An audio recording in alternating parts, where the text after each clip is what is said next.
Excuse me, ladies and gentlemen. Ladies and gentlemen, we still have people coming down that we're going to want to get in the theater. So if you have empty seats in the middle of the theater, if you could just please take up the empty seats in between so we leave the sides of the theater free for any people who are coming in now and perhaps after the program has started. Thank you very much.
Good evening.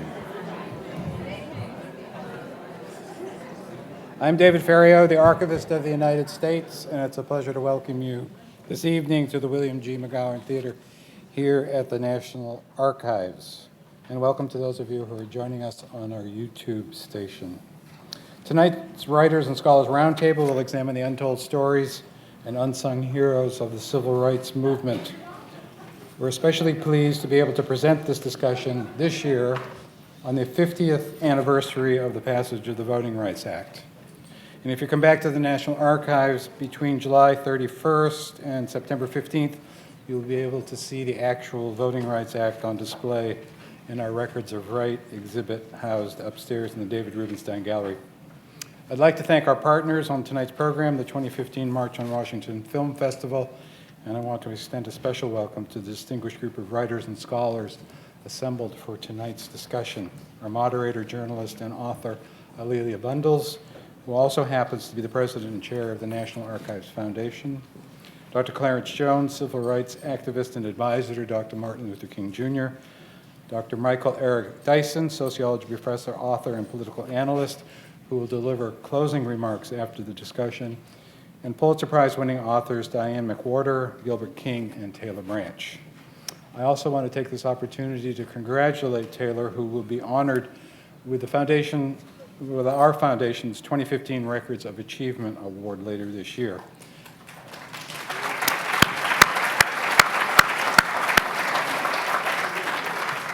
This award recognizes his lifelong work to chronicle the life of Dr. King and the history of the civil rights movement in his landmark series, America in the King Years.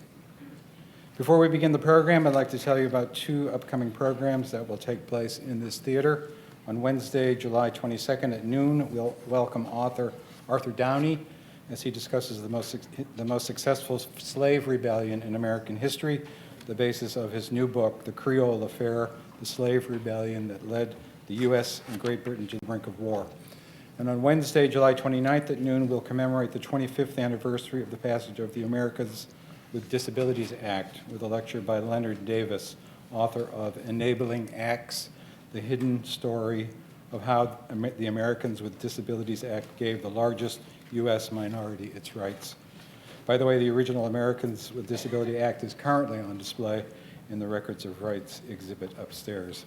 To learn more about these and all of our programs and exhibits, consult our program calendar of events. There are copies in the lobby as well as sign-up sheets where you can receive it in the regular mail or by email.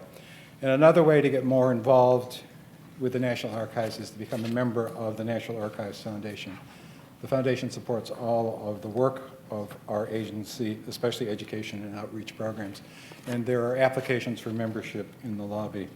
And a little known secret that I keep telling everyone, no one has ever been turned down for membership in the foundation.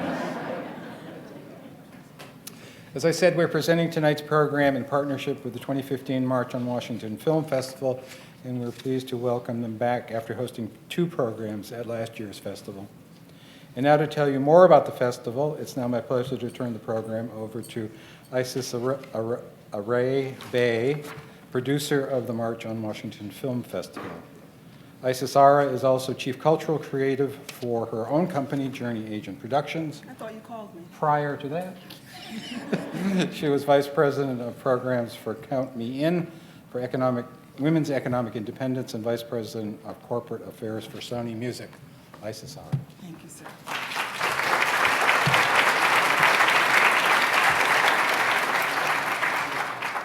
I had the great pleasure to spend some time in Australia last September with Aboriginal people in the Katherine area, and they do something that I would like to repeat now.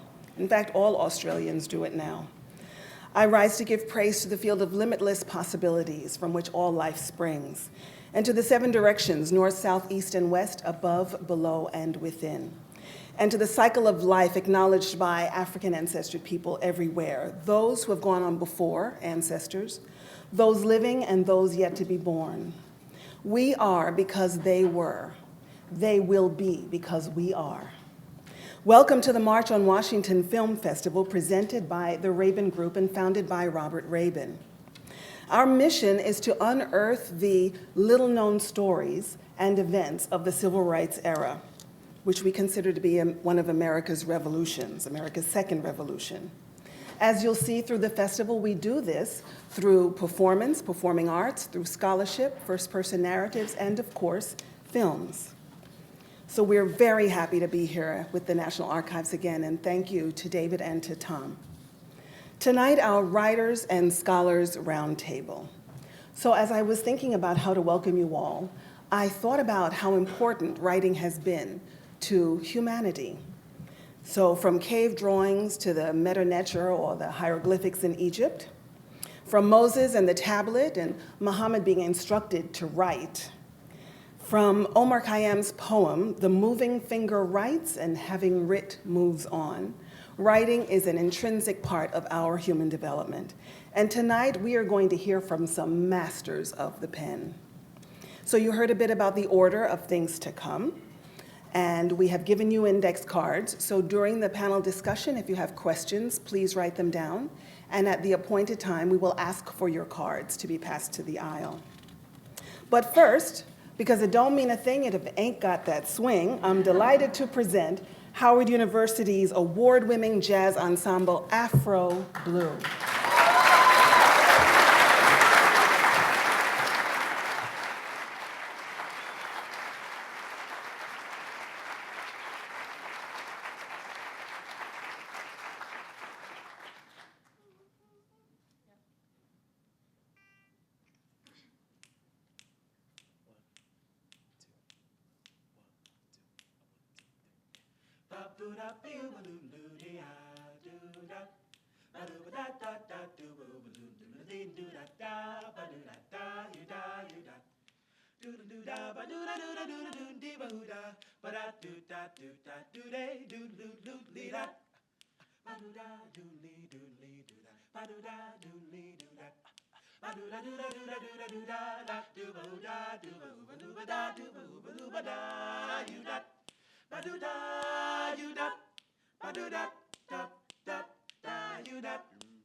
This can't be love because I feel so well, and no sobs, no sorrows, no sighs. This can't be love. I get no dizzy spell. My heart is not in the sky. My heart doesn't stand still. Just hear it beat. This is too sweet to be loved. This can't be love because I feel so well. I long to look in your eyes.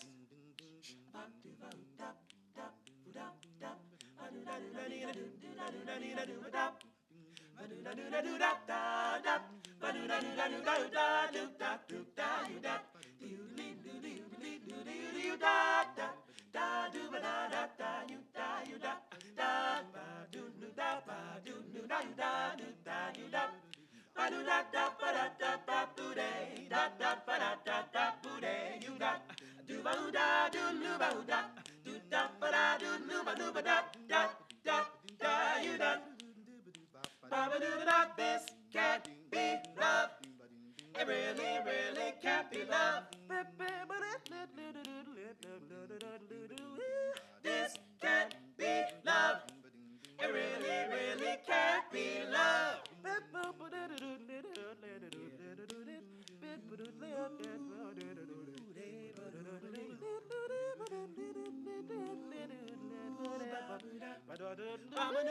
This can't be love. It really, really, really can't be love. My heart does not stand still, just hear it beat. And don't you know that this is much too sweet to be loved? This can't be love because I feel so loved. I long to look in your eyes. I love to look in your eyes. I'd love to look in your eyes. Ooh, ba-da-ba-ba-ba, ba-da-ba-ba-ba.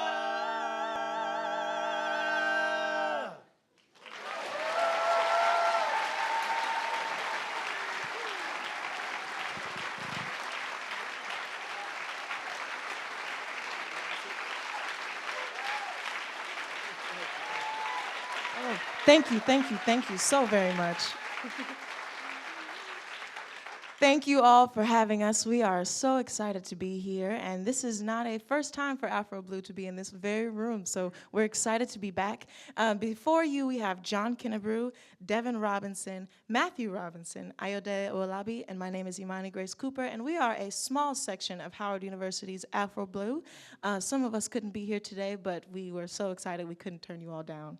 So that piece was This Can't Be Love, which is most traditional of the Afro Blue idiom. We sing songs that reflect the big band and from the a cappella vocal standpoint, but we also do a wide range of different songs and different genres. And this next song is a take six, is right, correct? A take six arrangement of He Never Sleeps. Hope you enjoy.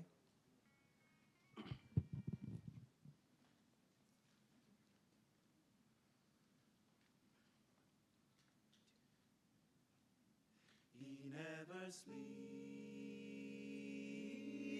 He never slumbers. He watches me both night and day and night and day. He never sleeps. He never slumbers. The reason I know, he told me so. I don't have to worry. I know that he cares. I don't have to worry. He'll always be there. I know that he's watching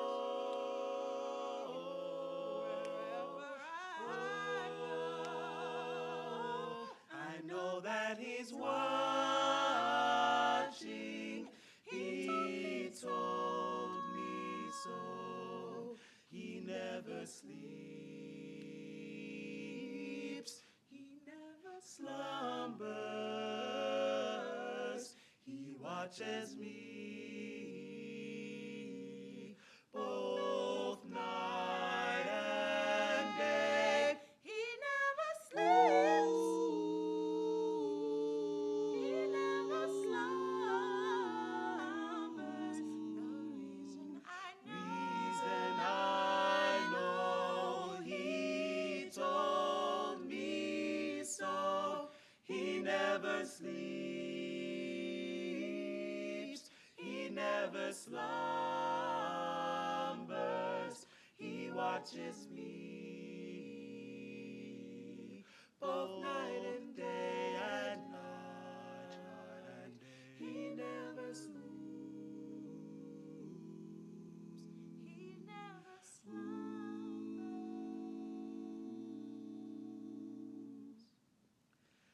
The reason I know,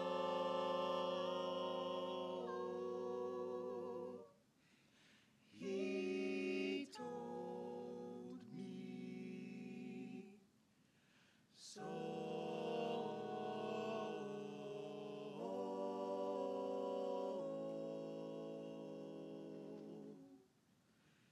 He told me so.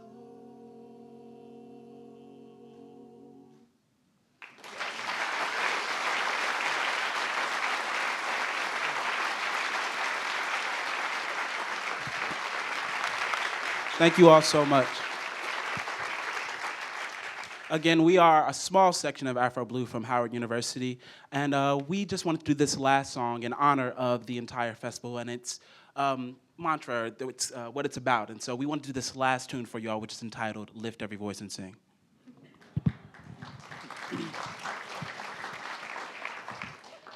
Okay. All right.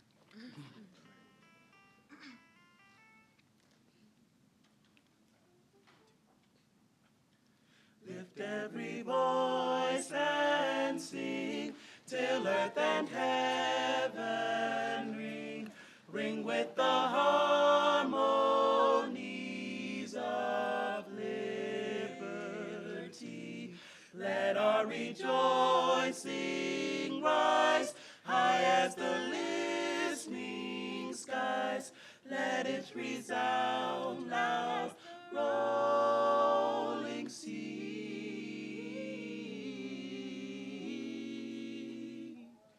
Sing a song full of the faith that the dark past has taught us. Sing a song full of the hope that the present has brought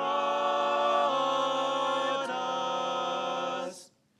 Facing the rising sun of a new day begun, let us march on till victory is won. Stony the road we trod, bitter the chastening rod, felt in the days when hope alone had died. Yet with the steady beat and let our weary feet come to the place for which our Father sighed. Oh, we have come over a way that with tears has been watered.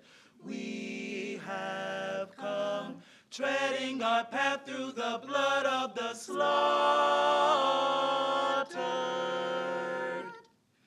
Out from the gloomy past, till now we stand at last, where the white gleam of our bright star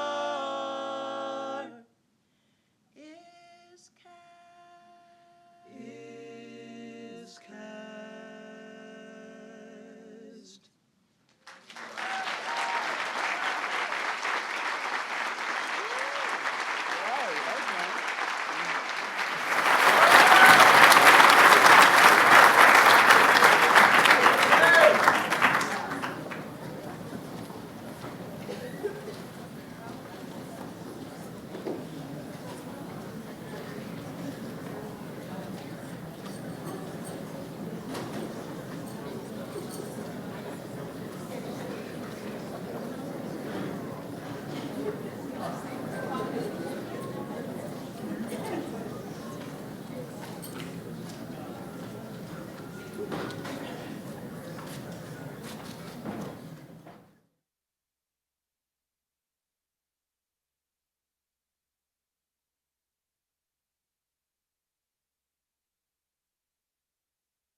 Do you feel the nation is in trouble? I think very definitely it is. What is the answer? The answer is vigorous law enforcement. How about justice? Justice is merely incidental to law and order. I say that Ronald Reagan is a punk, a sissy, and a coward, and I challenge you to a duel.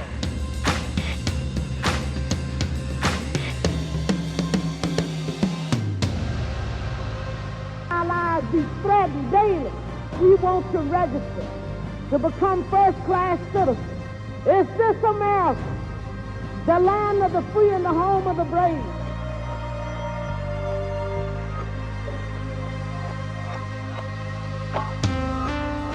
Motley, you have been described as being soft-spoken and quiet, but very, very tough. Would you say that's an accurate description? Well, I read that in the New York Times this morning, and I'm sure they're always accurate.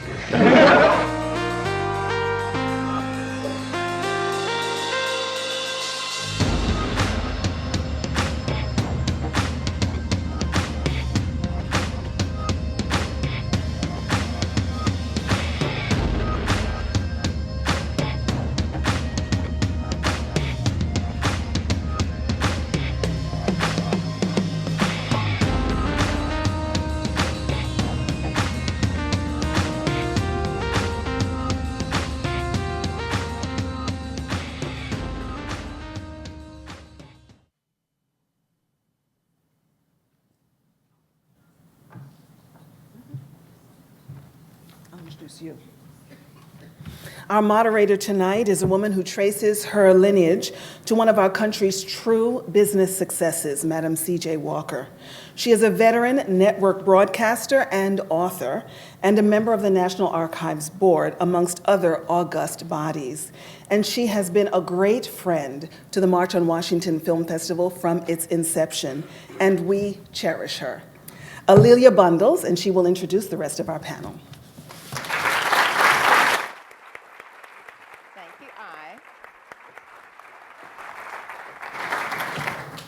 Thank you, Isa Sara.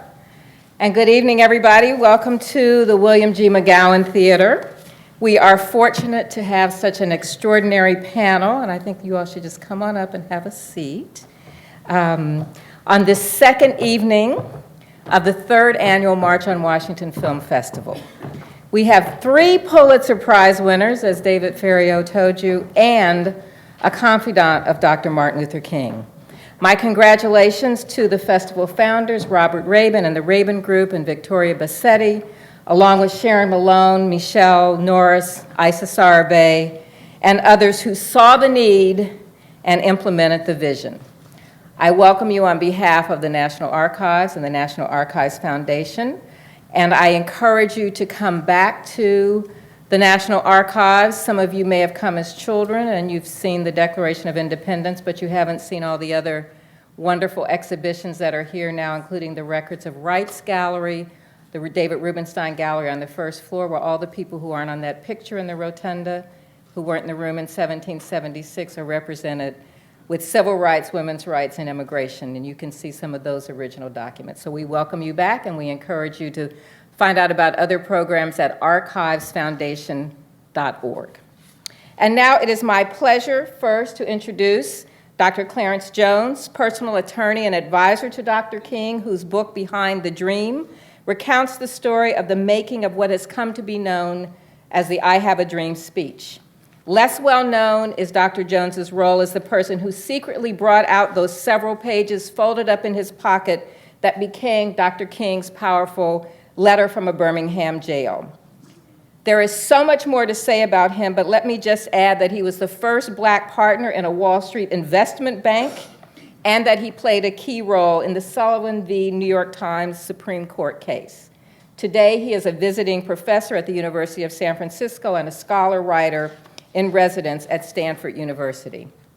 Taylor Branch is best known for his landmark narrative history of the Civil Rights era, America in the King Years. The trilogy's first book, Parting the Waters, America in the King Years, 1954 to 63, won the Pulitzer Prize. Decades later, all 3 books remain in demand, and as others said earlier, he will be our Records of Achievement honoree in October here at the National Archives. Gilbert King, on the end, is the author of the New York Times bestseller Devil in the Grove, Thurgood Marshall, The Groveland Boys, and the Dawn of a New America, which was awarded the 2013 Pulitzer Prize for General Nonfiction. He is an accomplished photographer and has written about the Supreme Court and the death penalty for the New York Times and the Washington Post. His earlier book, The Execution of Willie Francis, Race, Murder, and the Search for Justice in the American South, was published in 2008. Diane McWhorter, I guess you can tell who Diane is,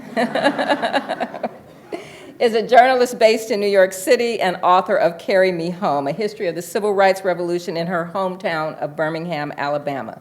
She won the Pulitzer Prize for General Nonfiction in 2002.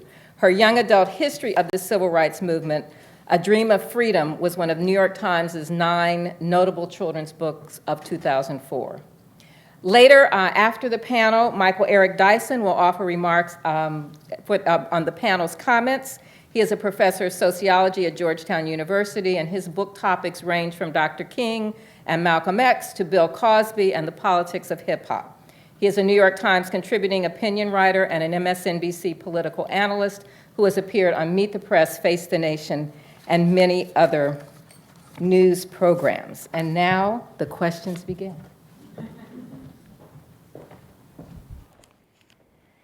You know, the challenge with a panel like this is that every one of them could be a keynote speaker, and we would be able to sit here all night. But let me just start by creating a little context. You know, we talked a bit about, they all write history, they've all done incredible research, they all know a lot of things about current events, but we were thinking that we don't know our history well enough. And the brilliance of having an annual March on Washington Film Festival is that it gives us a chance to re-examine some of the key moments of the civil rights era of the 1950s and 1960s. And honestly, most Americans should know these things, think they know these things, don't really know these things. The films that are featured in the film festival can get the conversation going, but panels like this allow us to dig a little more deeply. We are able to connect the themes and debates of the civil rights movement to today's headlines. Twitter feeds and Facebook posts take the place of Jet Magazine and the Pittsburgh Courier. It all feels a little bit too much like deja vu. But we are at a very interesting moment, and it seems clear that the history that we learn in school shapes the way that we think of ourselves, the way that we think of America, and the way that we treat our fellow citizens. Even in 2015, we are debating the cause of the Civil War. And in some states, the civil rights movement is all but absent from textbooks. So I'd like to ask our panelists, what is missing from our textbooks and the way the civil rights movement is taught, and what are the consequences of these things that are missing? Each of you tells a different story. Taylor, do you want to start? Well, I would say that what's missing is that history is being phased out of schools because we test on math and reading. I go around and talk to high school history teachers, and they say if they're any good, they're getting moved. So history itself is being phased out, which is the only way we learn about citizenship. We have a unique story, we the people, that is our history, and it teaches us how to be citizens, and it's being phased out. So that is a huge danger. As it relates to race specifically, our history has never taught the centrality of race as the key barometer to how well we're doing with the American experiment. If you don't have race at the forefront of an investigation of how America is fulfilling its goals, then something is wrong. And unfortunately, right now, we're paying the price for 50 years of trying to avoid and hide that subject. So Dr. Jones is doing something to try to remedy that. So yeah, one of the things, I think that the principal issue that is missing in the teaching of high schools and colleges is a definitive discussion and description of the institution of slavery and the concomitant supporting ideology of white supremacy. And I say that because it is the institution of slavery and the doctrine of white supremacy that has historically affected all political institutions in our country and has had a consequential impact on culture, literature, politics, you name it, on subsequent generations. So that if you don't understand the workings of that institution, I'm not talking about African American history courses. Let's make sure I understand what I'm talking about. I'm not talking about a course in African American history. I'm talking about a course that looks at up close and personal how the operation of the institution of slavery worked and the consequential impact of that institution on subsequent generations of grandsons and granddaughters of slaves and slave owners.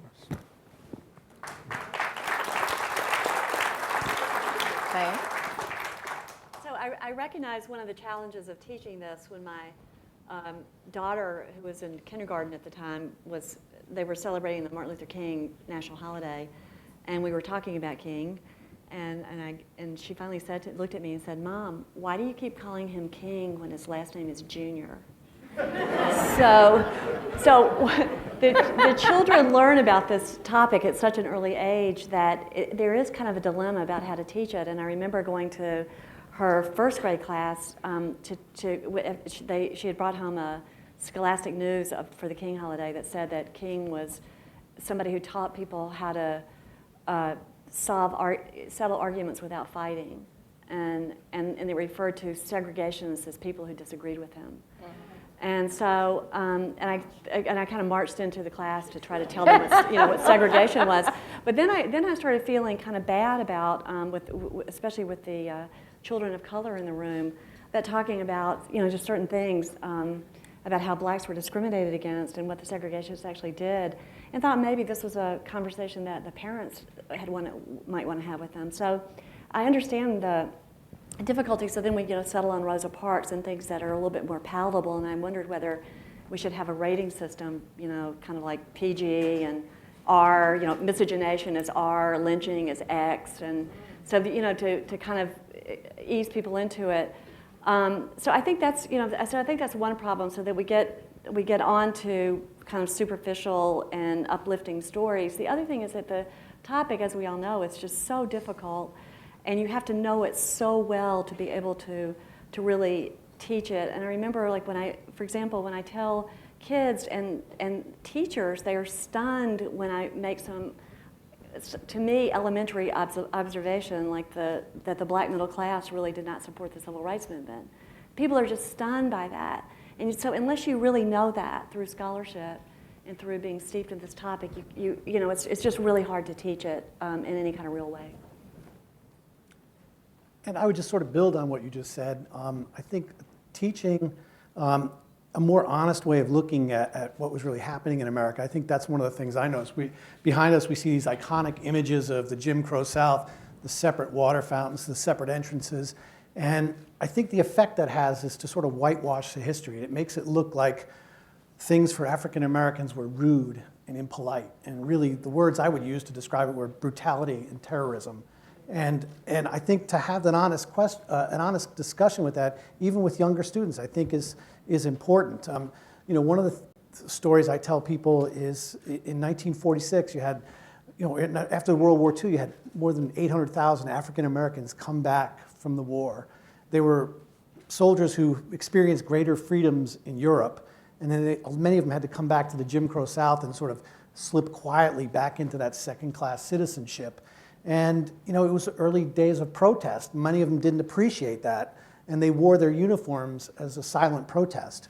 And what happened in the summer of 1946, there was a wave of soldier lynchings across the South. So African Americans in their uniforms being killed because that was seen as uppity. And really what they're saying is, I fought for this country, I put my life on the line for the country, I want better treatment. And so I think it's important to put those images, those iconic images of the separate water fountains, into some kind of context, because it was more than rude, it was more than impolite. All of what has been described, eloquently and accurately, all of what has been described is a derivative of the consequence of the institution of slavery and the doctrine of white supremacy. Listen to me. America, there's probably no more issue that's fraught with hypocrisy today in our country, other than maybe sex, I don't know, than the issue of race in America. Okay?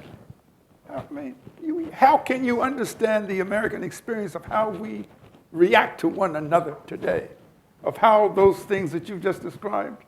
Well, the reaction of soldiers coming home from the Second World War, the reaction to their uniform is that they wanted to be sure the people who exercised power based on white supremacy wanted to understand, to put you in your place. They wanted to be sure that there were no symbols whatsoever that would challenge their authority. Mm-hmm. That is, without question, in my judgment. And until we deal with that, with all due respect, that's going to stay with us. I'm very pleased, for example, to see that the 44th President of the United States can also deal with the power and the grace of forgiveness, which is an essential part of the African American church experience. I thought I died and went to heaven when I saw the brother singing Amazing Grace. You know? I don't know what I'm saying. Anyway, I'll keep quiet. No, listen. Wait, as I say, everyone on this panel could do a keynote. Everybody has a story. But all of the books that you've written and the life experience that you've had, Dr. Jones, gets down to the nitty-gritty. It's, we do the Rosa sat so Martin could march, so Obama could run. And, then that becomes, and it's it's an uplifting thing. But it's not the nitty-gritty of what went on. And everything that's in your books tells these stories that people seem to want to deny exist. What is that about? You've written this, you've talked to audiences, and they would just as soon put the windshield wiper and have it not happen. Well, my books are fat because they're born out of the theory that we don't learn across cultural boundaries by abstraction and analysis. We learn when things are so personal that we forget all of our little labels that we put on everything for a minute, or at least that's been my experience. And so my working premise, and one reason I had to spend so much time in archives, is that you have to keep working until you can feel the pulse of somebody you're describing and try to put that on the page. Because if they're engaged in race, then that will pull people into the story. So I tend to believe that all the labels we use, racist and liberal and moderate and progressive and all, they're just things that we put on to try to make ourselves feel moral and protected, but that we don't discover that way. So if race is the path to discover the keys to freedom or the keys to what America means, that path is paved with people.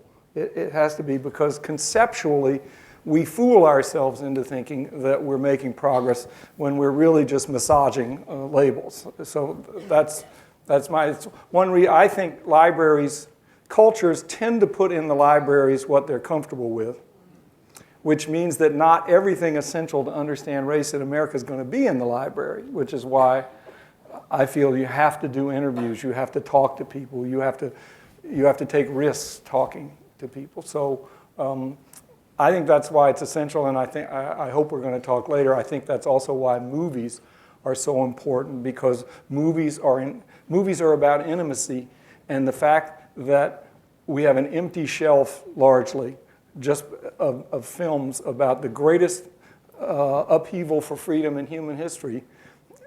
There could be hundreds of movies, but it's really hard to break through because they're about people who are uncomfortable in their guts, and they're very personal. And my sad experience is that that's what makes people nervous in Hollywood, to show people in inner conflict about what freedom means. All right, so we were going to talk about that later, but Taylor has introduced the topic, and I'm flexible enough that I can come back to the other things. I'm sorry, I didn't No, it's all good. It's all good. It's all good. And because this is a film festival, and the films do get people in. Probably more people saw Selma and 12 Years a Slave than have read Taylor's books, even though all those people need to read Taylor's books. Bless you. And there is a short... No, absolutely. And there is a short version that's like this, that sort of he gives the highlights. But let's talk about that, because film is very powerful. And we can come back to some of the other things that I wanted to drill down on. But Taylor is actually working on a film, and I'll let him, a feature film for HBO. Right? So I want you to, with great writers, so I want him to tell you about it. Clarence knows I've been trying to make films for almost 30 years, and I have failed at, this is my 5th studio. Alex Haley wrote a script for Parting the Waters. I don't know how long he's been dead, but it's been a long time, right? So now we're at HBO, and I'll just tell one story to give you the sense of, we were having a meeting. The writers are David Simon, the guy who did The Wire, Ta-Nehisi Coates, who's hot these days, James McBride, great, and myself, and we're in a room, and they all said they had never met Harry Belafonte, who I met through Clarence.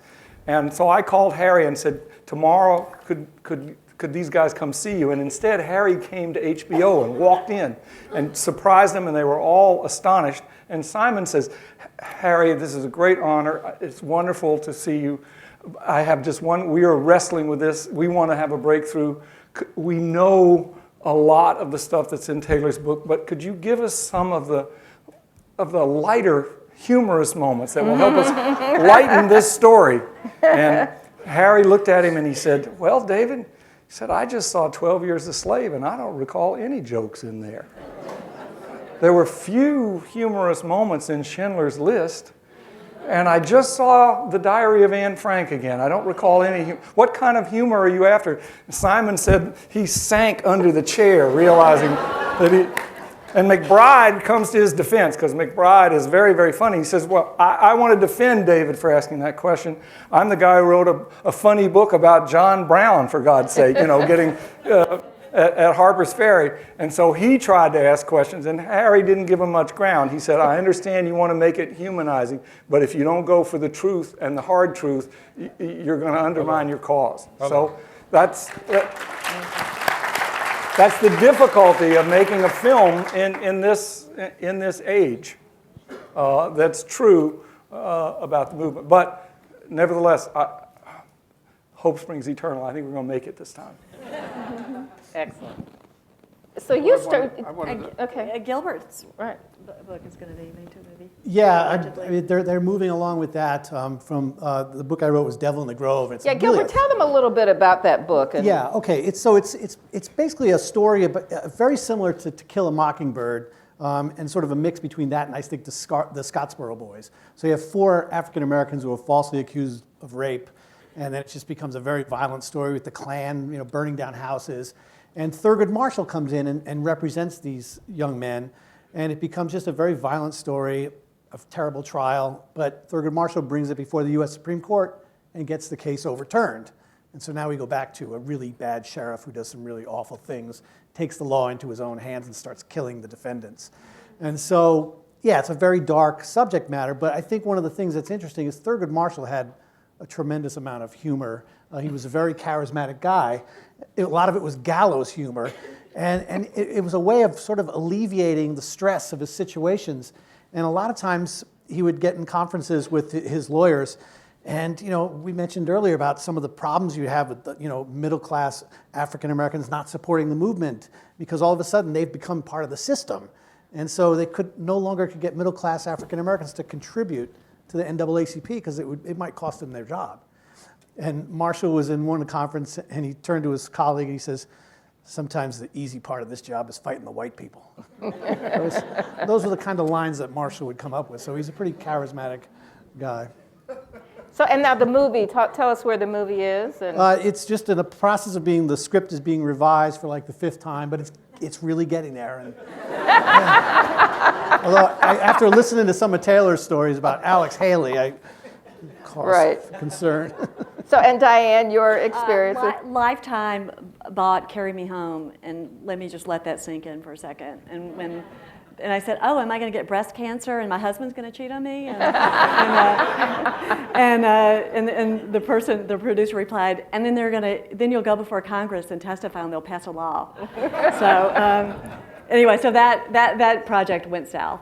But I was hoping for somebody. You taught us a new word. Oh, ungreenlighted. It was greenlighted and then it was ungreenlighted. That's right. Yeah. So I think I don't want to say anything bad about it. But Dr. Jones, didn't you start as an entertainment law? I just want to tell something that's really... Okay. This is the March on Washington Film Festival. I have to tell something anecdotically that most people don't know. Everybody's focused on the I Have a Dream speech and so forth.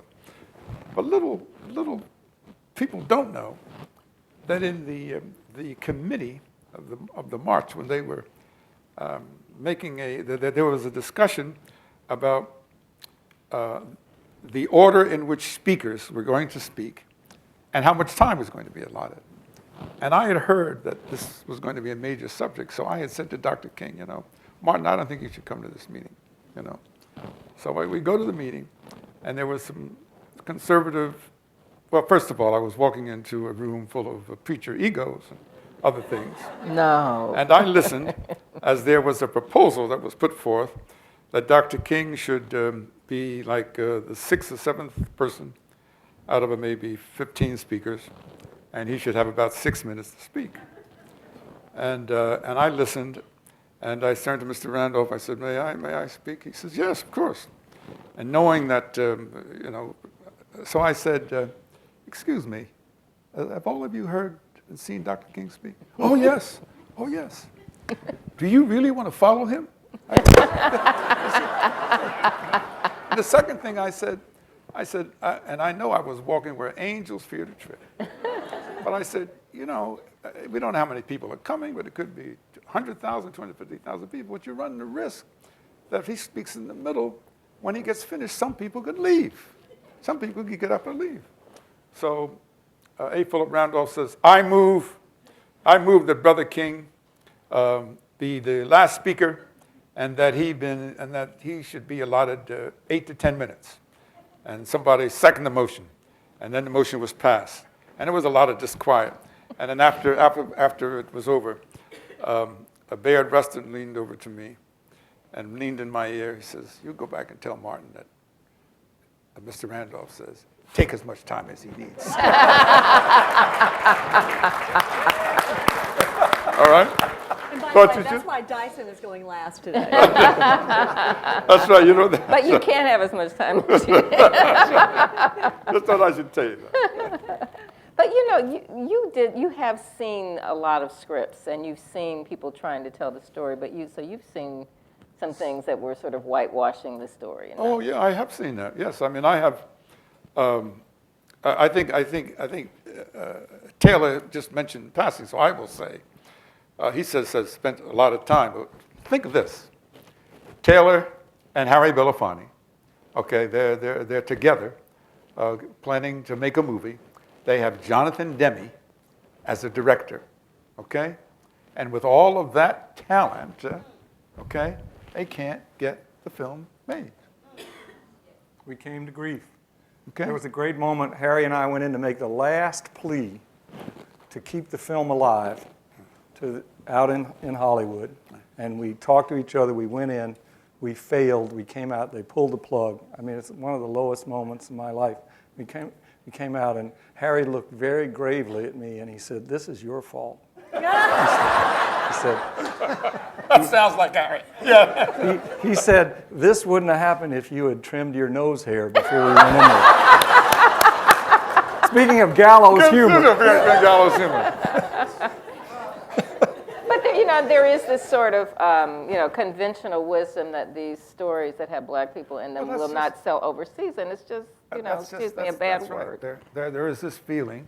I mean, people in the motion picture business, I've heard, well, you know, overseas when they're planning, when they're making projections on revenues from the box office, theatrical and so forth, that the projections of revenues from overseas are not going to be sufficiently high enough if you have a film about a black subject or a black character, okay? And that was a mountain to climb. And yet, as we in later years, I've seen pictures of films with Will Smith and Denzel Washington do very well. I mean, I read Variety magazine, I look at the box office and so forth. But I'm not on the front lines anymore like I used to be, as Taylor is. And I think that 12 years. I mean, think about it. We have 12 Years a Slave and Selma. Okay, 12 Years a Slave and Selma. We are talking about a period of many, many years. We are talking about the historical experience, not just of the civil rights movement, but the history of the African-American struggle in this country. 2 theatrical films. And as I said earlier to Diane, I think, and I said, I never will forget watching this film, Glory. And the Massachusetts 254th Regiment is walking by, and Matthew Broderick says to somebody as he sees him, he says, "Theirs are stories yet to be told." Theirs are stories yet to be told. I mean, give me a break. 1619, 1863, you know? I mean, 2 films? 2 films? You're leaving out The Butler. Well, sorry, thank you. No, okay, I'm sorry, okay. The Butler, I stand to be corrected. The Help. I stand to be corrected. The Butler and The Help, okay.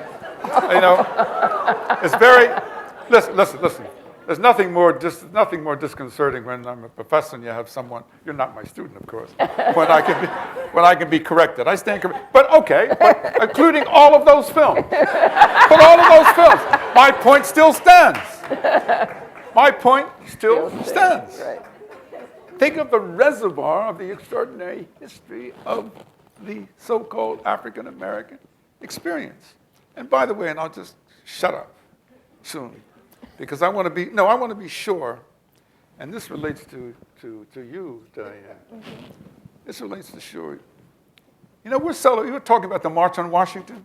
You know there would not likely have been a March on Washington had it not been for Birmingham, 1963, Absolutely. and April and May, and the leadership of Fred Shuttlesworth and Dr. King in Birmingham, 1963. You know what Birmingham, 1963 did? You know what that did? Birmingham, 1963 nationalized the conscience of America. How did it do that? Because Birmingham, 1963 raised the question, what kind of country is the United States of America? When we can have police dogs and fire hoses applied to young black boys and girls who were walking peacefully to protest segregation. What kind of country is the United States of America, the Soviet Union and its allies are saying? What kind of country is the United States of America? People are beginning to say, it's not right. And it was the nationalized conscience of Birmingham that then nationalized the country that created what I call the catalyst for the March on Washington. Mm-hmm. Stated another way, in my opinion, it is unlikely that in 1963, it may have happened at a later time, it is unlikely in August 1963 there would have been a March on Washington had there not have been a Birmingham. I'd like to say a quick story that you're involved, coming right off your story, sitting in the, this is a backhanded plug for J. Edgar Hoover. I'm sitting in the FBI reading room not far from here, reading the verbatim texts, which are pretty accurate, of the wiretaps. And it's a wiretap between Clarence and Stanley Levison talking to Dr. King after Birmingham. He left and he landed in Cleveland, and he called them from Cleveland and said, things have really changed. You know, it used to be the black preachers would pick me up. There were 14,000 people at the airport when I landed in Cleveland. And Stanley is all excited, and they're talking about how many more speaking engagements they can get, and they can get Ralph to fill some of them, and so on and so forth. And Dr. King says, no, you don't understand. We are on a breakthrough. We are on a breakthrough. We need a national protest. Call A. Philip Randolph. Right. So you could hear, you can see on the page the March on Washington born on a wiretapped conversation. And then when it was over and Dr. King got off, Clarence called Stanley again, so you see that. And they say, wow, that was really something. And Levison, I don't know whether it was Stanley or you, and maybe you said, you know, Martin tends to be a pretty conservative character, but he is saying the moment is now. This is a pretty exciting thing. So you can hear, I think you can feel history changing in those little conversations. So I love it when a panel gets to this moment with the energy. So you have really set up the question for Diane, because Diane grew up in Birmingham, and you pulled the covers off, both as a child and then coming back to take a look. So talk to us a little bit about what that was like, making those discoveries and the people that you knew. Apparently I didn't do that good a job because everybody was so shocked that Atticus turned out to be a racist. If they had read my book, they wouldn't have been shocked at all. I didn't really, I wasn't that aware of it going into it that the book was in probably half going to be about how segregation worked and how it functioned and why people who thought of themselves as good people did the things they did. And like Atticus. And that's kind of, and I remember when all this stuff came out with the new book, Harper Lee's new book, I got all these emails and calls saying, oh my God, that's your book. Like, Harper Lee is such a copycat. So anyway, I was interested in the sort of the power, the people who lived at the country club and how they were controlling the Klansmen. And, and I went into it with sort of the cynical journalist expectations, because we are cynical as a tribe. And I found out usually, or almost without fail, that whatever I suspected, the reality turned out to be so much worse. So, for example, I figured that U.S. Steel, which controlled the economy of Birmingham, had something to do with the racism there, but I thought it was just sort of an understanding that people knew how to function, and that they wouldn't get into trouble. But then, I found out that U.S. Steel had sponsored this, we would now call it an AstroTurf organization, but this, fake grassroots organization in the 40s called the League to Maintain White Supremacy. So, and they had hired vigilantes to beat up labor organizers on the grounds that they were promoting social equality between the races. And anyway, it was just so much worse than anything I thought. And then and once the book came out, I'm sure all writers have this experience, is that once you sort of own a subject, then people really want to start telling you what happened. And there had been this kind of shady, this really great, actually, police reporter for the Birmingham News, who was also the spy for the publisher of the Birmingham News, and he had all this surveillance equipment that was much more sophisticated than what the Birmingham police had. And in fact, bought the surveillance equipment for the Birmingham police. But he was always in Saudi Arabia when I'd be in Birmingham doing interviews, and people assumed he was with the CIA. So he was just involved in all sorts of skullduggery in Birmingham. And when I finally met him after the book came out, I said, I was kind of scared, and I said, did I get anything wrong? And he goes, I don't know if you got anything wrong, but you left out a few things. And then he just proceeded to tell me stuff that was so much worse than stuff that was so bad to me that I thought may not be true. And one of the things he told me was that a policeman had told him that he had been ordered to assassinate Fred Shuttlesworth, who was the nonviolent civil rights leader in Birmingham. That Bull Connor, the police commissioner, had ordered him to assassinate Shuttlesworth, and he went about it, and the assassin, who was a black guy who was under, penalty of the law in some way, and chickened out at the last minute. But what this told me, this was after the book had come out, what this told me was that the Birmingham News, the paper of record, knew that Bull Connor was trying to assassinate Shuttlesworth. And I had documented 2 other previous assassination attempts that Connor was in on against Shuttlesworth, but not that the paper had known. And they had endorsed Bull Connor. And anyway, it was just so much, as I said, it was so much worse than I had imagined. And then the other thing was that this rabbi, who was one of the clergymen to whom King had addressed the letter from Birmingham jail, had also been subsidizing buying the surveillance equipment, and and he had made himself out as being one of the great liberal beacons in town, enlightened on race relations. So as I said, it was just a bonanza of evil. It was just boggled this mind. So so we know that things have changed and America's gotten better in many, many ways. But as they say, the past is not past. It's not dead. So within the last year, especially, Black Lives Matter and the murders of Tamir and Eric Garner and Freddie Grace. Thank you very much. And even some of you may have been reading Sandra Bland. Within the last 48 hours, a young woman on her way to a new job at Prairie View A&M was found dead in her cell in Texas after having been pulled over for a minor traffic violation. So there are things that have changed, but sometimes it seems that things haven't changed. So what are some of the themes that you all wrote about from that period of time, the things that you observed? What are some of the same challenges and themes that we're seeing today? Well, one of the things, I have an experience of a young, of an African-American woman at the University of San Francisco stopping me and getting into a conversation and starting to cry. Just started to cry. She said, you know, I have great respect for you, Dr. Jones, and I know you really work with Dr. King. He said, did you really believe in nonviolence?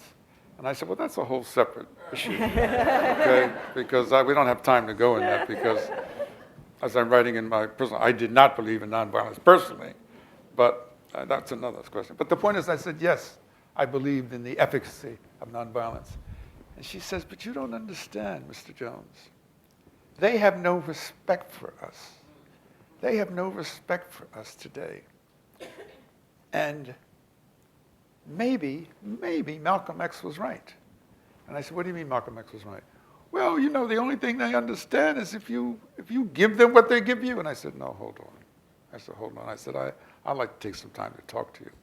And then I had to talk, you know, about the relative position of African-American people in the country, white people and so forth, and the whole question of violence per se. And so forth. But it was an index.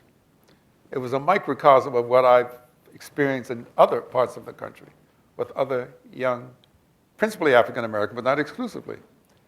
They respect the legacy of what's going on before. But they say, you know, you see how they treat us in Ferguson? You see how they treat us in Ferguson? You see what they did to Eric Garner? You see what they did to Tamir Rice? You see that? And you think we should just go and peacefully protest? They don't understand that. And they don't understand that. All right?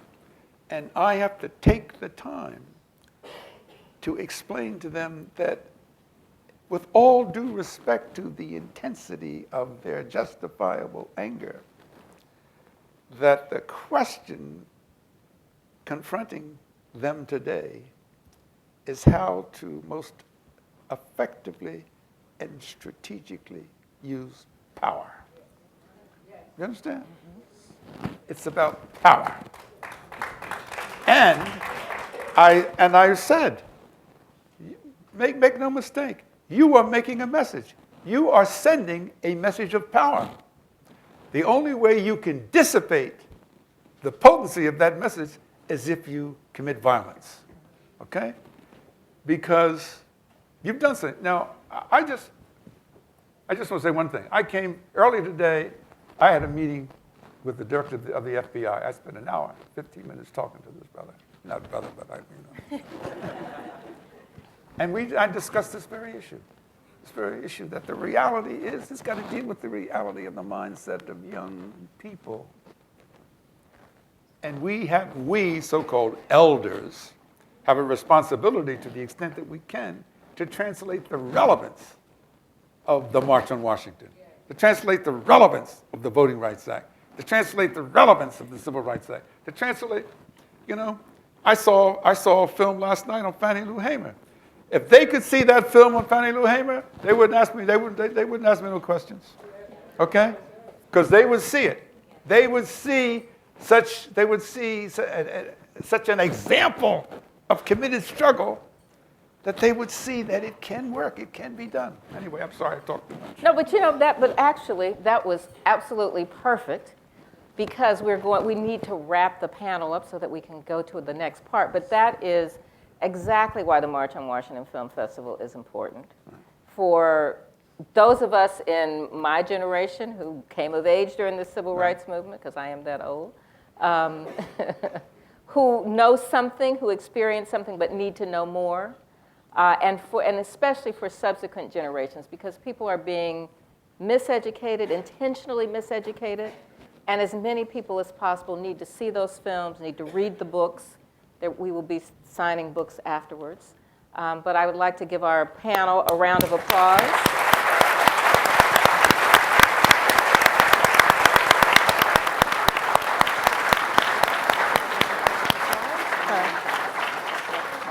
Okay, all right.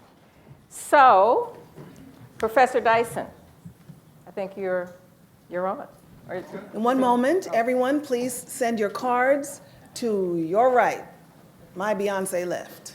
Hold on, I just want to say something. While the cards are coming in, No, yes. no, I just want to say Point something. of privilege. Is that this brother here is that you do not want to follow him. You understand? You do not want to follow this brother. Right. That's why he's wrapping up. That's right.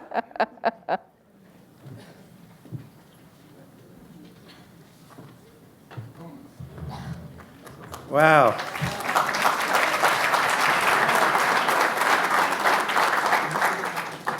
Amazing grace. Amazing grace. I won't repeat that extraordinary eulogy, but what we've heard here tonight, I feel like I'm the water boy at the All-Star game. Because you've heard, honestly, from some of the greatest writers about the experience of America and Americans and African Americans in the history of this country, and you should give them a warm round of applause.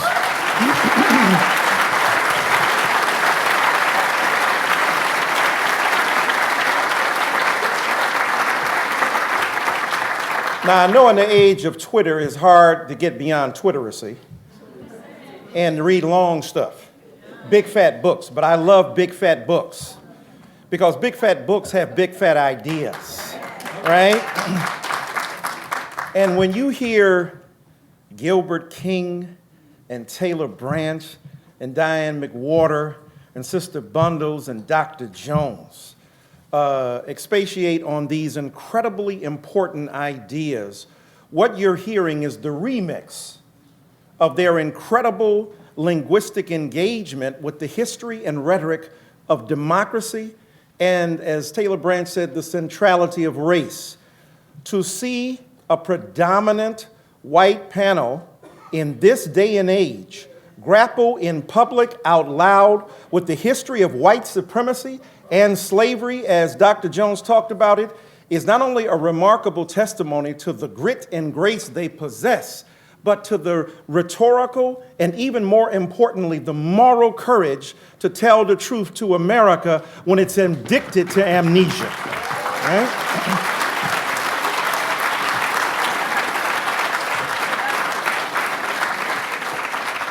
Gore Vidal did say we live in the United States of amnesia.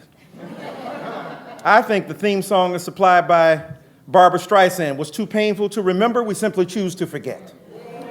And what they do is peel back the layers to expose to us the ugly, gritty realities. And think about it, as white scholars for Taylor Gilbert and for Diane to bravely confront their own folk, to say this is the deal. Because it's not like other articulate Latino, African American, and other native peoples have not tried to make an argument about the centrality of these movements, but you hear it better when it's your own folk. And when you have intelligent, articulate, rhetorically sophisticated white brothers and sisters bearing the truth to a recalcitrant and intransigent people, and forcing them to internalize truths that they might otherwise be alienated from, I think this is a credit to the kind of courage they possess. And to hear Dr. Jones, who wrote many of the speeches of Dr. King, who stood with him, you can see his homegrown eloquence matched to his rhetorical and legal skills, his logical analyses wedded to his appreciation for the gut bucket realities of the people in the field.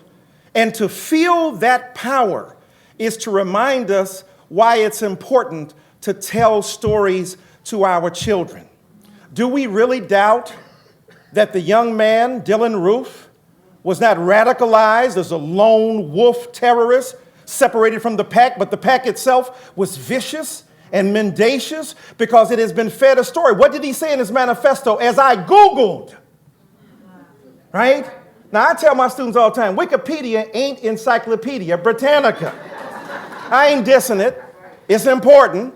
I'm not, look, post-linguistic if you will, post-literate culture that we're in now. I'm not dissing it, because you got to have Twitter, you got to have Google, you got to have Snapchat, you got to have Vimeo. You know, you need all that stuff, and it leads to deeper things. Cyber links can be deeper than what we think. So I'm not here to diss that kind of culture, but what I am trying to suggest is you got to have some quality control. This young man was radicalized by the proliferation of information that was disinformation that fed his terroristic impulse to undermine the integrity and humanity of black people. That's why these books, these people, and these films are so important.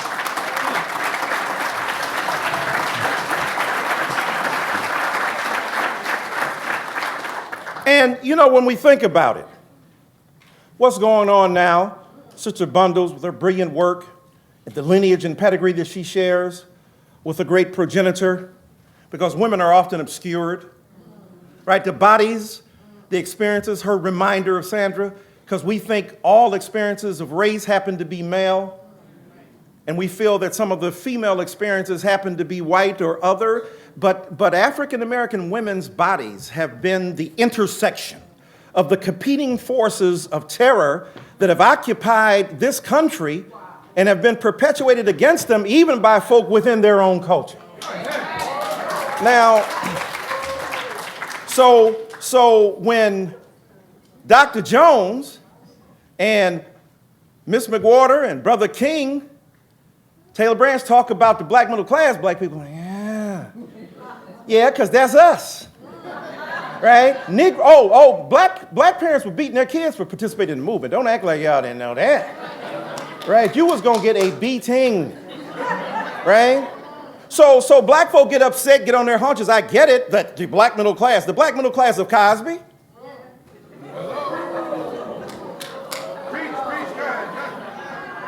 I don't mean to drug you, I'm just saying.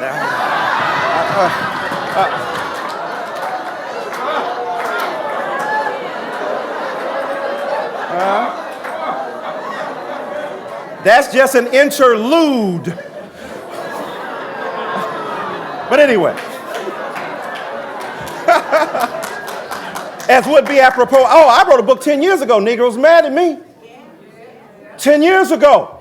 Because what is equally offensive as the nefarious alleged activity of making somebody unconscious and rendering them through narcotics complicit in your sexual desire is to demonize black women the way he did and to assault young black people the way he did. But you didn't get upset with that because you have become so inured and your consciences have been so sunk by the politics of respectability that you didn't even see that was equally problematic.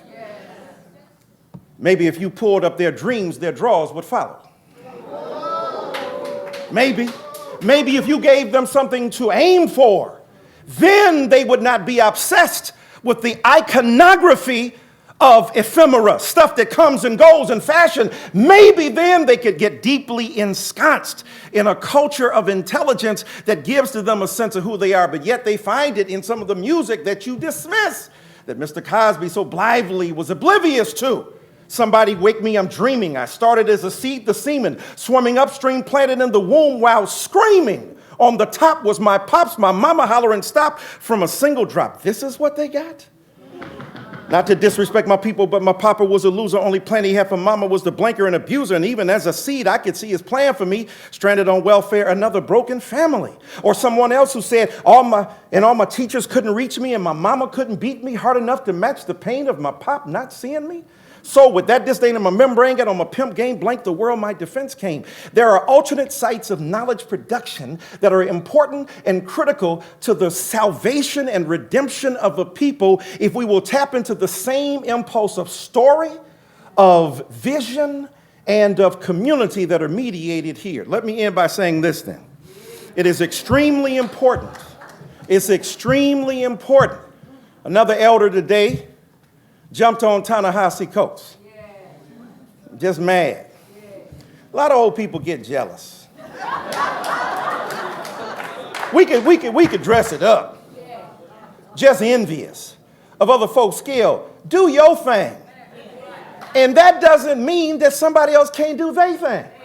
And when a younger person comes along, because you up on stage here with these folk right here, these are wordsmiths. They sling words for a living. If they were drug addicts, they would be kingpins. Right? That's what they do. The verbiage, the rhetoric, right?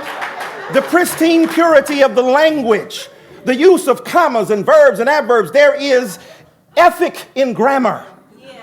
And they have made it subservient to a higher truth. So don't disrespect the nature of what they do up here. This is remarkable. But don't be mad when you see somebody else say, well, he ain't Baldwin. He ain't got to be Baldwin to be himself. Baldwin was a bad man. A black gay man when it wasn't popular to be either. And a man who controlled his pen with extraordinary precision, but he also evolved.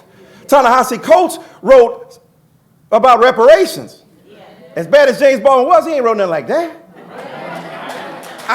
That don't mean Michael Jordan was bad, but he didn't make no difficult shots like Kobe.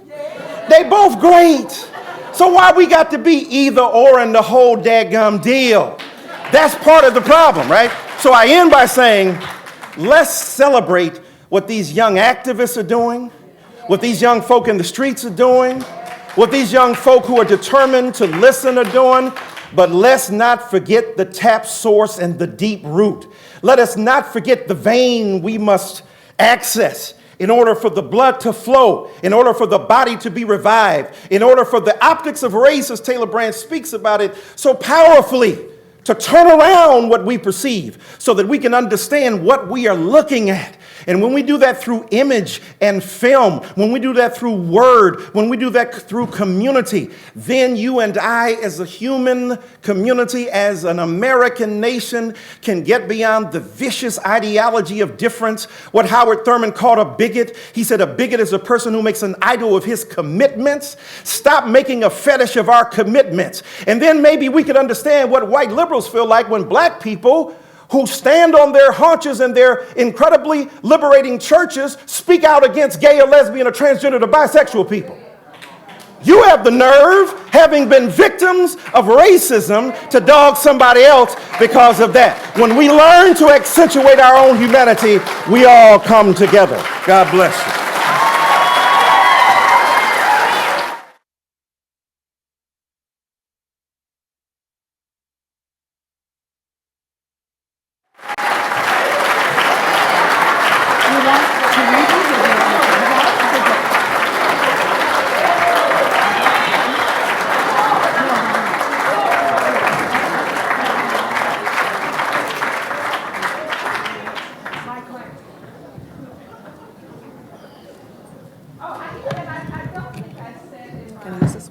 Is it on?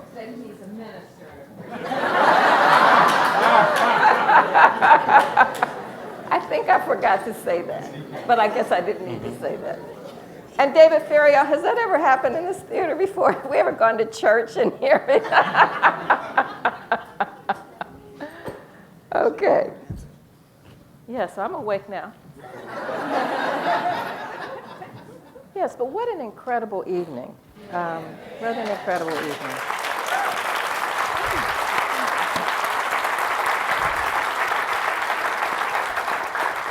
So we thank you for your questions. We have 6 here. We always run out of time, but this is probably going to be the quickest way. So this first one says, what is the basis for your statement that middle-class blacks did not support the civil rights movement?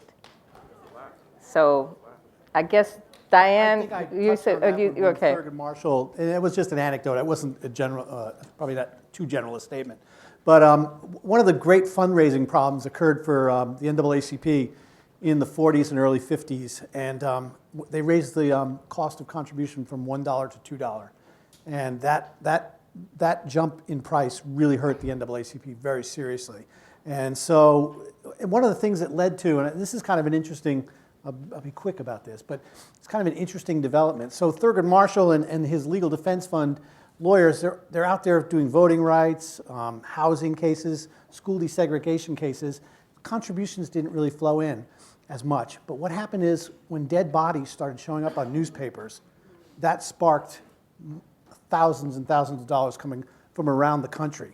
So in this one particular, in Groveland, the story that I wrote about, a lot of people don't realize Brown versus Board was funded on the back of this criminal case.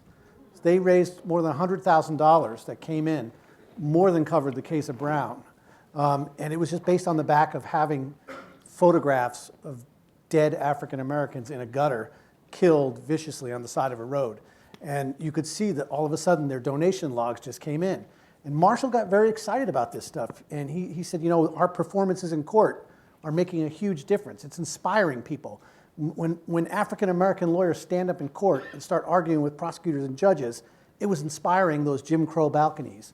And that's one of the things that really picked up. You see these criminal cases. Emmett Till, another example of something that just, we talked about that earlier. The consciousness suddenly got raised. Like, what kind of country do we want to live in where we're killing children? And so all of a sudden, these cases sort of gathered on the conscience of America in a much more, I guess you could say, exciting or theatrical way than if you talked about housing and voting or school cases. Sometimes it really took the shock to the American senses, and it made people really question, what kind of country do we want to live in? This doesn't seem like our narrative of our great country.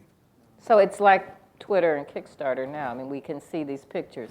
But Dr. Jones, you were there. You knew when people started giving, when Harry Belafonte gave, but when people sort of grassroots. Well, I mean,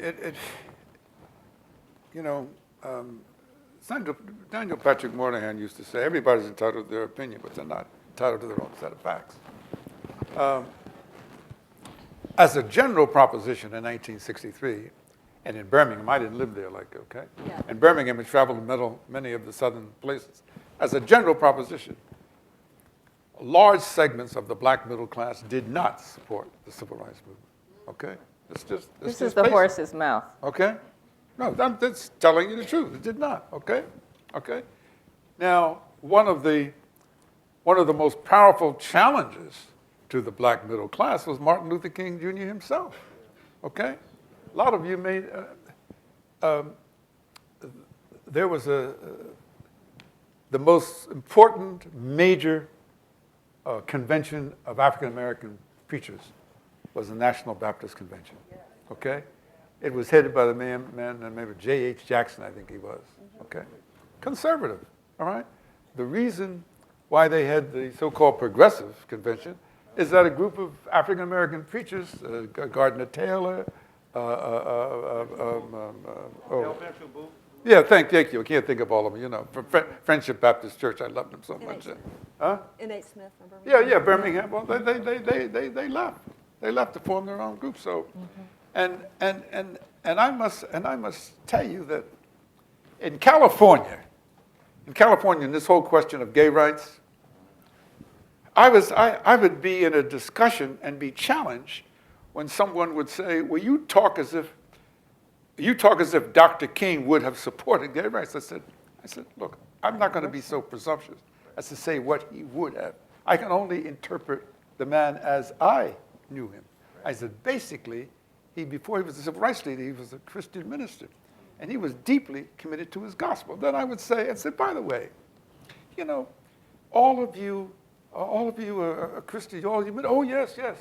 I said, well, what I don't understand is that I was raised where we were all created in the image of God. God loves us all. So I said, did you ever think about this? God must really love gay and LGBT people. Otherwise, why would he keep creating so many of them?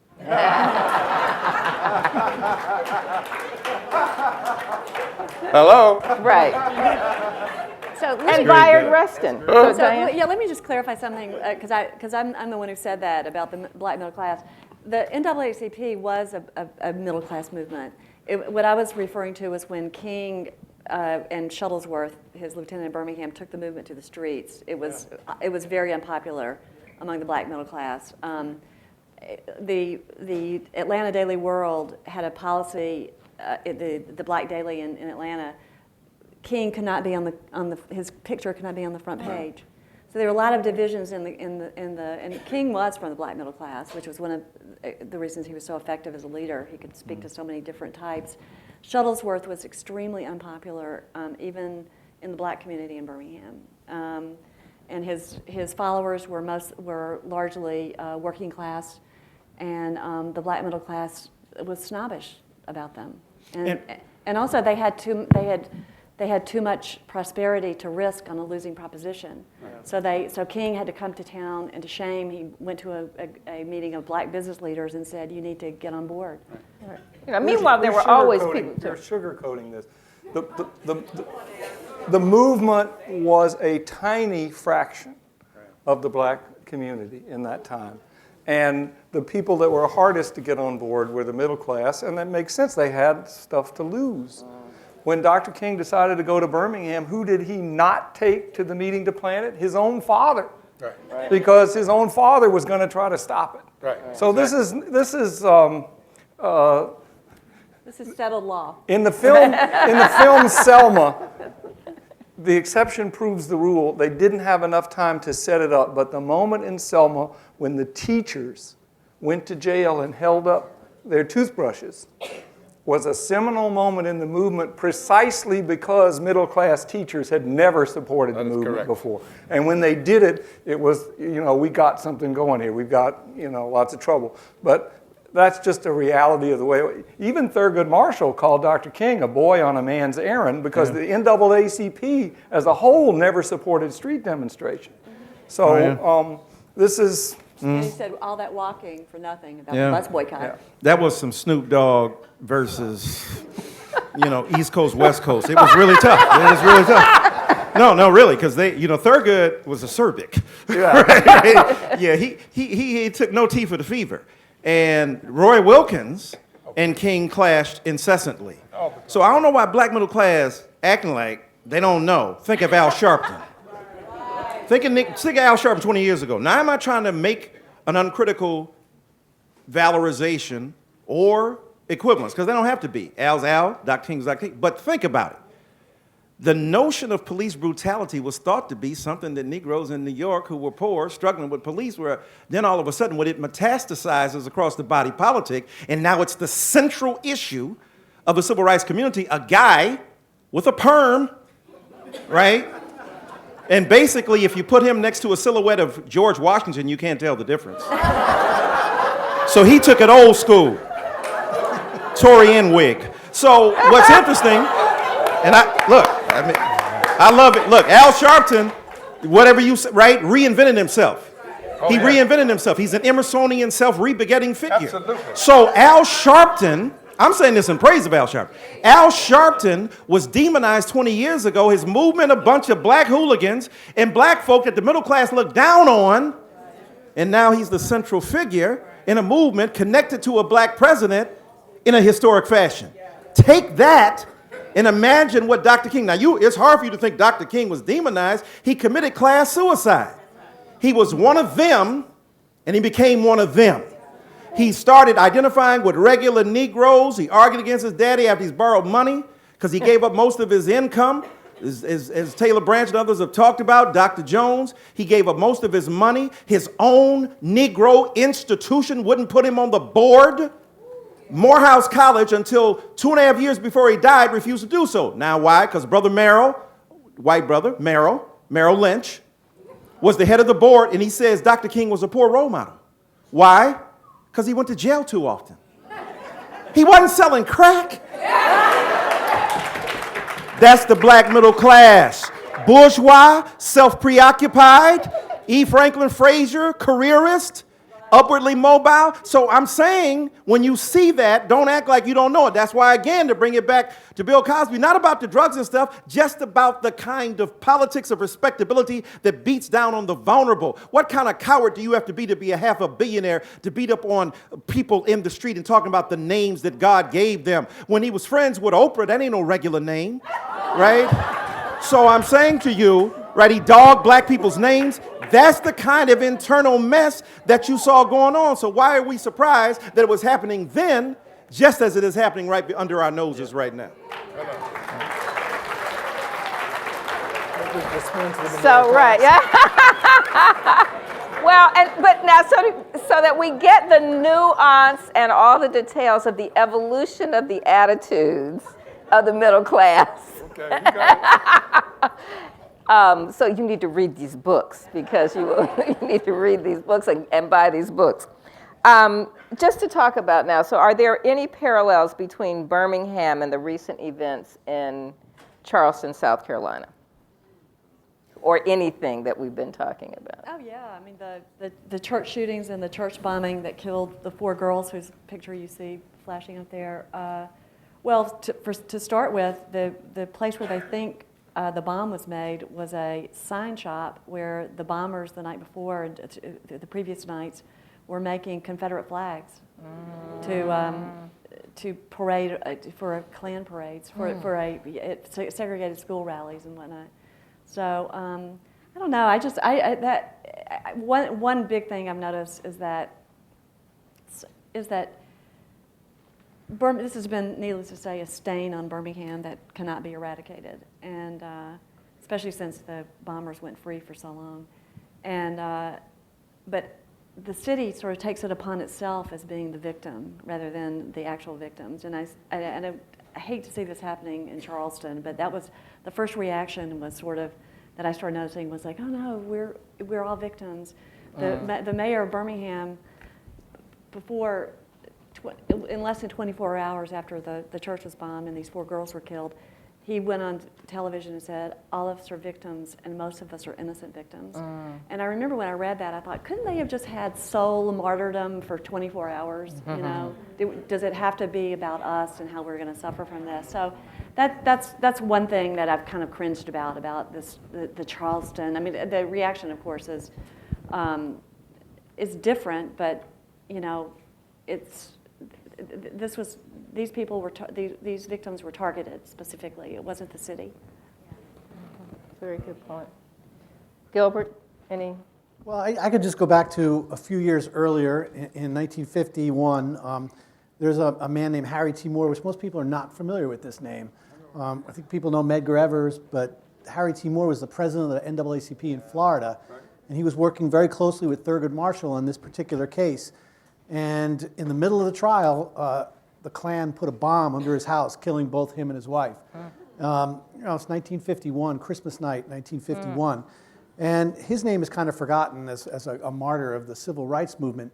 But one of the, I think, most disturbing things when I actually got a hold of the FBI files and started looking through them, and some of the FBI agents who were investigating this, they felt like they had cornered the suspects. They had them, and now it was just a matter of leaning on them and getting some of them to talk.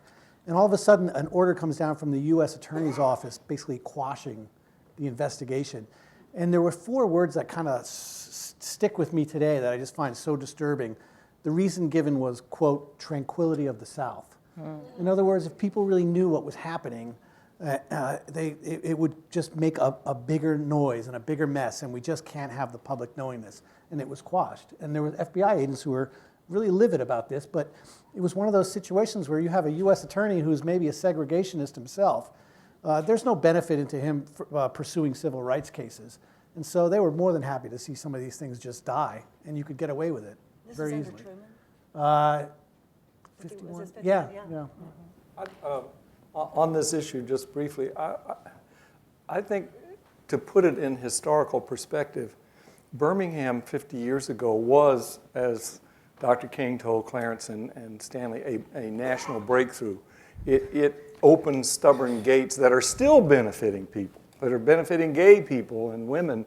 It was a breakthrough. We've had an awful lot of wake-up moments now, but I don't think we've had a breakthrough.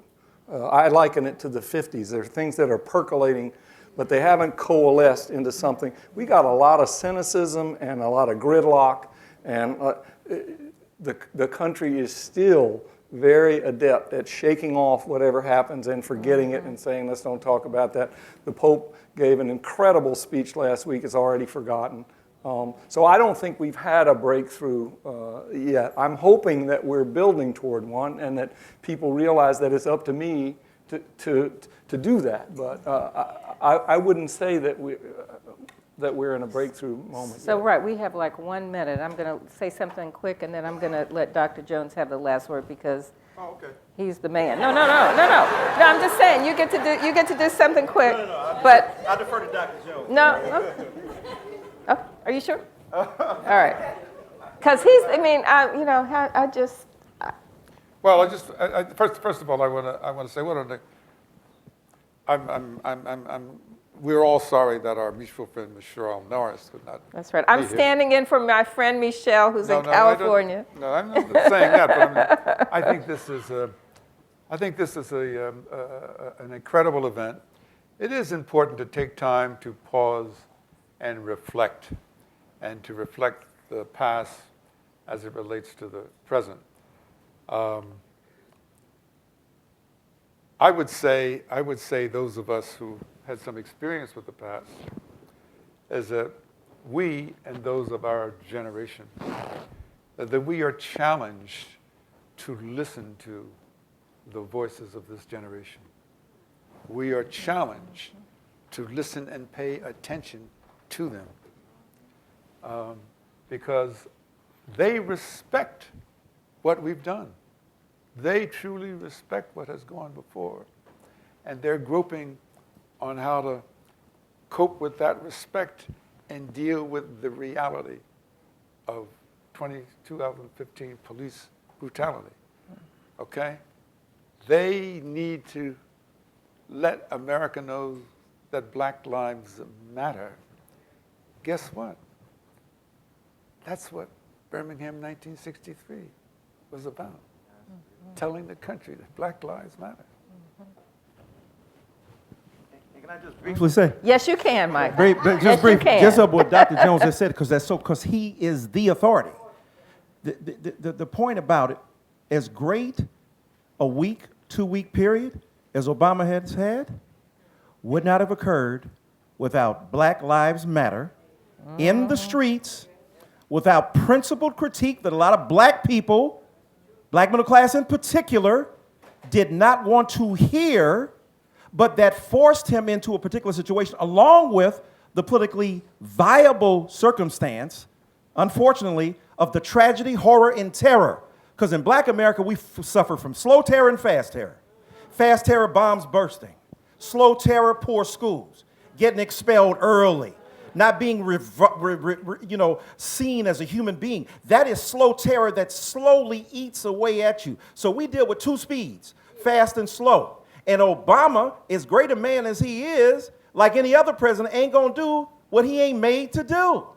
And so he's been made to do it in the most positive fashion possible. The circumstance, now we know the white supremacist obstruction on him is so deep that it's nearly impossible for him to breathe Black and not be accused of it, right?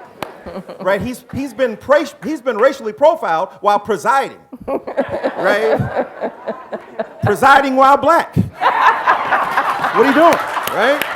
So we know that, but let's not act like that he had to be pushed, because even a man like and Mr. Branch and Dr. Jones will tell you when FDR tells A. Philip Randolph, make me do it. I believe what you're saying. Now set the context. So don't be mad at the context setters who rub up against authority, who are offensive, who are loud, young people who are doing it. But I tell you what, Dr. Jones made a brilliant point. Without the tweets and the social media down in Florida, Trayvon Martin would have never made it to Al Sharpton and to other leaders.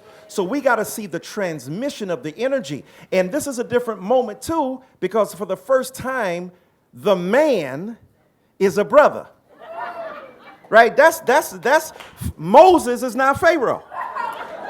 And Moses been doing some pharaonic-like things that call for a Mosaic response. But we've been depleted of the moral energy, so it's been displaced into those communities that we're not used to hearing from.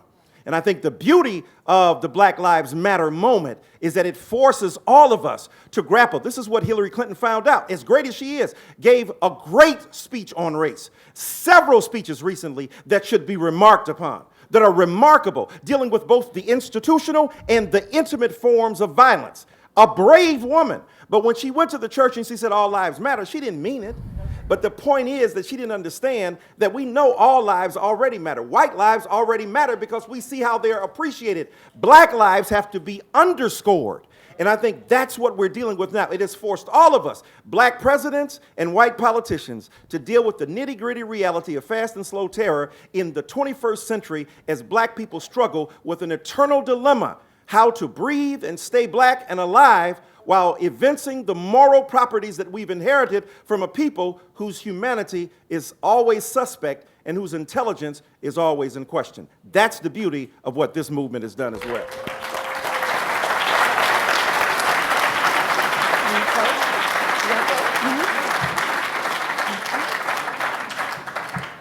What happens next is that you will be able to have your books signed outside. And I wanted to remind you that there are more evenings in our festival coming up until the 25th. You mentioned Harold Moore. His daughter is going to be on a panel of cold cases. Birmingham Shelley Stewart, who was a DJ at the time, sending coded message in between the records, is going to be here, and much more. Please thank our panel.